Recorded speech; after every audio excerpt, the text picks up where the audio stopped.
At sa punto pong ito ay makakausap naman natin si Father Jerome Ceciliano, Executive Secretary ng CBCP Public Affairs Committee. Magandang tanghali po sa inyo, Father Ceciliano. Si Connie po ito. Magandang tanghali, Connie. Magandang tanghali sa lahat ng mga nanonood at nakikinig sa atin. I'm sure narinig nyo na ho yung reaksyon ng ating Pangulo tungkol po dito sa inilabas na pastoral letter pertaining dun sa mga gustong mapunta po sa impyerno ay sumabay na daw sa kanya. Well, narinig nga po natin, nakakalungkot kung gano'n ang kanyang tinuran. Pero kami naman sa simbahan ay ginagawa lang naman din namin ang tungkulin na magbigay ng pastoral guidelines. Yun naman din ang binasa kahapon, pastoral guidelines na tumutukoy sa mga nangyayari sa ating lipunan at nagbibigay ng kumbagay advice ang ating mga obispo kung paano din naman natin ito i-address sa pamamaraan na ayon sa turo ng simbahan. So yun po yung pinakalayunin ng ipinalabas po na pastoral letter to more or less discuss this. Medyo alam na ho natin na hating-hati ang ating bansa, patungkol pa rin po dito sa usaping ito, napahaluan din ng politika, if you may say so, na ganun talagang miski itong sa EJK. Ano ho ang reaksyon nyo dyan? Well, unang-una, yung nahahaluan ito ng politika, tingnan natin ito sa anggulo na mga pangyayari sa lipunan na ang simbahan din naman ay isang stakeholder. Lagi kong binabanggit nga ito, ngayon nagrarally ang mga driver dahil apektado sila ng pagtaas, halimbawa ng presyo ng gasolina.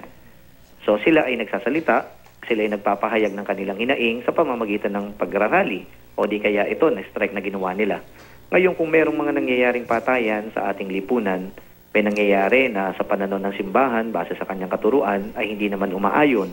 Na siyempre, bilang isang stakeholder, magsasalita ang simbahan, magpapaliwanag at binibigyan niya ng pagkakataon ang mga tao na makapakinig din sa kung ano ang pananaw ng simbahan tungkol dito. At yun lang naman din ang ginawa ng simbahan. Palagay ko ang simbahan ay hindi naman din namumulitika tungkol sa bagay na ito, kundi gusto lang talaga ng simbahan na makapagbigay din ng ibang pananaw at pananaw na palagay naman niya makakatulong din sa lipunan. May ilang mga grupo na pumupuna rin sa simbahan, particular sa simbahang Katolika nga ho na dapat mas maging involved daw ang mga pare, mas lumabas para makatulong at makita talaga kung ano yung maaring maitulong din spiritually. Ano ang reaksyon niyo dyan? Well, ang mga pari at mga obispo actually, unang-una may kaalaman tungkol sa mga pangyayaring ito. At yung kaalaman nila, tinatranslate naman nila ito sa gawa. Sa mga previews, statements, mga paliwanag o interviews na ginawa ng media, lagi na ho namin sinasabi na meron hong mga drug rehabilitation facilities ang simbahan. Meron tayong mga community-based programs sa ginagawa para i-address yung paglaganap ng droga. At hindi lang yung mga drug addicts ang ina-address natin dito, pati yung pamilya ng mga addicts. May intervention din na ginagawa ang simbahan. Andiyan dyan yung psycho-spiritual counseling, andiyan dyan yung retreat, andiyan dyan yung mga recollections, meron pa nga mga sports activities, at meron din mga livelihood projects na ibinibigay sa kanila. At ito ay sa pakikipagtulungan na rin ng iba't ibang ahensya ng ating pamahalaan, yung PNP, DILG, mga private sector, katulad ng mga eksperto, mga psychiatrists, psychologists, at andiyan din ang DOH. So sa makatwid, on the ground, merong ginagawa ang simbahan na katulong nga ang ilang ahensya o institusyon ng pamahalaan. So hindi pwedeng sabihin na walang ginagawa yung simbahan.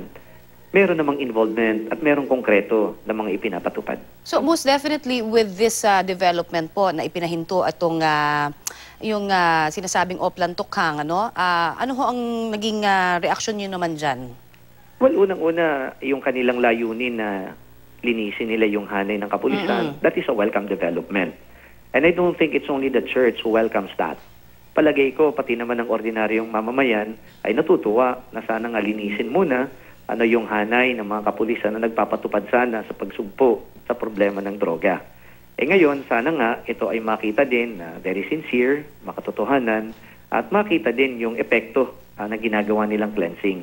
Kasi yung obispo, yung simbahan, nababahala na rin, pati na rin ang mga ordinaryong mamamayan na kabi-kabila yung patayan na nangyayari. Hindi natin ito gusto. Lahat naman tayo dito ay nagnanais na puksain, labanan, papatigil natin yung ganyang mga problema sa lipunan. Magkakaiba lang ng pamamaraan pero isa lang ang layunin. Mhm. Yung isa ho sa mga ipinupunto ng pastoral letter, yung sinasabing pagtanggap ng publiko no sa ganitong kalakaran na araw-araw may mga namamatay. In so many words, para nagiging desensitized na po ang lipunan. Ano hong tingin ninyo? Bakit nasabi to? Marami na hubang mga kayo reaksyon na nakuha no, doon sa mga nasasakupan ninyo na para bang okay lang ito dahil sinasabi nga nung ilan, no, yung mga napapatay ay nakakaperwisyo rin daw sa lipunan. Unang-una, tingnan natin yung mga lumalabas na mga comment sa pamamagitan ng social media. Napakatindi ngayon, Connie, ng gamit ng social media. At yung Facebook, yung Twitter, kung ano-ano pa no? Nakikita natin dito na ang dami-dami na parang sumusuporta sa ganitong uri ng kalakaran. Ang tawag nga nila sa mga drug addict, mga drug pusher, drug manufacturer, mga salot sa lipunan, kaya dapat ito ay puksain, dapat sila ay mamatay. So napakatindi ng presence ng ganyang mensahe sa social media. So palagay ko isa yan sa mga naging basehan. But yung tipong personal na magsasabi na tama lang yan, may mga mangilan-ngilan. Pero yung mga personal na nagsasabi na nakakatakot na rin, na nangyayari ito, hindi ka na safe, sa loob ng iyong tahanan, basa-basa na lang may papasok, napapatay, ito ay legitimate concern. Sabi nga ay authentic yung mga claim na ganyan dahil unang-una binabalita ninyo sa media. Tapos may mga nagsasabi din sa atin na tila baga hindi na tayo ligtas sa loob ng ating tahanan. Nakatayo ka, bigla na lang titimbuang, o kaya may ginagawa ka, bigla na lang may lalapit sa'yo, tapos bigla na lang nababagsak. So yung ganong mga mga pangyayari, nakakabahala naman din talaga. And so therefore, aminin man natin na mayroong mga nagkiklaim na sinusuportahan nila yung pagpatay. Sa kabilang banda, meron din naman nagkiklaim at marami din na nakakabahala yung ganitong uri ng kalakaran. At yung mga tao nga, Connie, nakita natin parang desensitized, na naging parang normal na ito na tanawin sa ating lipunan. Ngayon ay pinupukaw ng simbahan, wag naman sana tatanggapin natin yung ganitong uri ng mga pangyayari. Alright. Yung official reaction ho ba ninyo tungkol pa rin sa krisis ng peace talks ng gobyerno at ng CPP, NPA, NDF ay meron na ho kayong stand on this? Well, kung pag-uusapan natin dito ay yung stand ng mga obispo, collegial body yan, yung Conference of Bishops, wala pa naman. Hindi pa napag-usapan yan at sa plenary assembly, hindi naman yan napahapyawan, hindi naman natalakay. Ang talagang napag-usapan itong mga socio-political issues.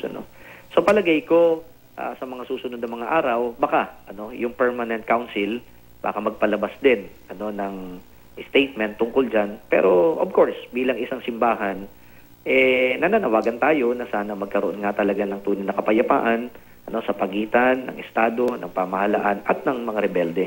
Gugustuhin natin na exhaust yung lahat ng remedies, both legal, isama na rin natin ang moral, spiritual, lahat, para talagang makamtan natin yung kapayapaan na minimiti din ng bawat isa. Alright, marami po salamat sa ibinigay niyo po sa aming oras, Father. Maraming salamat din, Connie. Yan po naman si Father Jerome Ceciliano, Executive Secretary ng CBCP Public Affairs Committee.